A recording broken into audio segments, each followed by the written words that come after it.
અને આ બાજુ જુઓ તમે, આ ઈગલ કવડી મોટી મોટી હતી. મેં તો આ પહેલી વાર જોયા. આપણે ગુજરાતી ભાષામાં તો આને બાજ કેસ લગભગ, મને બહુ નથી ખબર.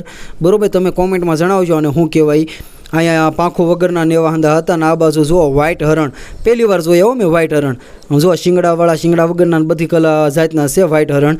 અને આ બાજુ હિપો ટેમ્પસ હતો, દરિયાઈ ઘોડો અંદર ગળી ગયેલો હતો, બહાર નીકળ્યો જ નહીં, હું ઘણી ઘડીક વાટે રહ્યો. અને આ બાજુ જુઓ વાંદરા રેખા કેવા ઝીણા ઝીણા છે, હાવ નાના નાના હતા હો. હા, અને પછી ત્યાંથી અમે નીકળી ગયા સોમનાથ તરફ. સોમનાથ જે મજા આવી છે અહીં તમે દર્શન કરી લેજો. બરોબર છે. અંદર તો આપણે ફોન બોન કાંઈ લઈ જાવ દેતા નથી, એટલે બહારથી મેં વિડીયો શૂટ કરી લીધો અને વહી ગયા પછી બીચ ઉપર. અને બીચ ઉપર જે મજા આવી છે એ વાત પૂછોમાં તમે.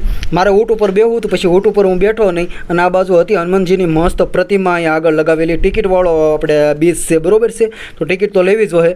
આ જો ઊંટ ઉપર મારા ભાઈની અંદર બેઠા હતા, ભાઈ ભત્રીજા અને ભત્રીજી ને બધા. બરોબર છે. મળીએ છીએ આગલા બ્લોગમાં. બાય.